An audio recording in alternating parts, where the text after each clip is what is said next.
Nagpaabot ng pagbati sina Mayor Benjamin Magalong at Congressman Mauricio Dumogan para sa mga residente at turistang magbabagong taon sa Baguio City.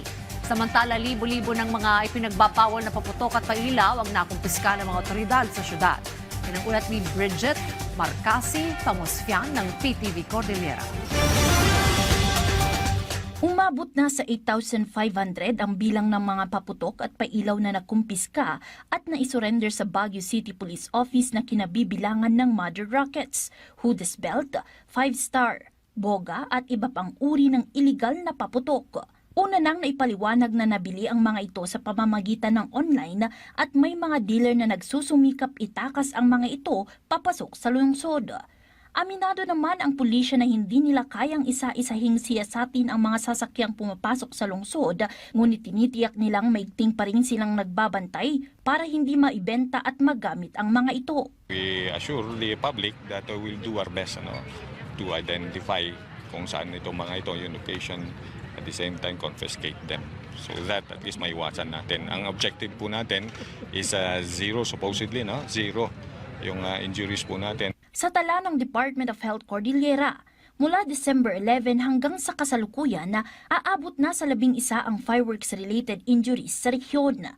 Sa lalawigan ng Kalinga ang pinakamataas na kaso na aabot sa 5. Sumunod ang Abra na may 3 kaso, Baguio City na 2 at 1 sa Apayao. Ang mga biktima ay purong mga kalalakihan. Samantala, pinapaalalahanan pa ng BCPO ang mga uniform personnel at mga civilian na huwag gumamit ng armas bilang paputok sa bagong taon. This is not only sa mga sundalo or mga civilian gun holders, So we are warning them sa indiscriminate firing, Once nahuli kayo, siyempre you will be immediately arrested. At saka nakikiusap din kami sa publiko, if ever they know of someone na who's using his gun to celebrate the New Year, pagpaalam po sa amin kagad so that we will take immediate action. Kasabay nito, umaapela ito sa mga residente at turista na maging masunurin sa mga patakaran at panuntunan ng lungsod lalo na sa trapiko. Natiyak naman ang mga presensya ng mga kawani ng BCPO sa mga malls, parke, kalsada at mga barangay upang matiyak ang tahimik at ligtas na bagong taon sa lungsod. Naka-heightened alert na rin ang RDRRMC sa pagsalubong ng bagong taon.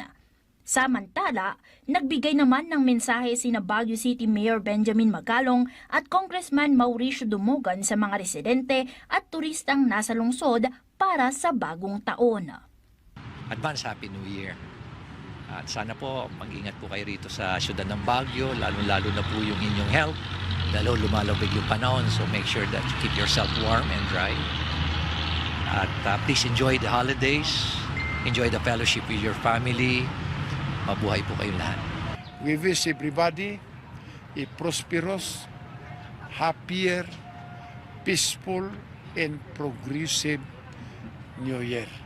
Bridget Marcasi Pamusfian para sa Pambansang TV sa Bagong Pilipinas.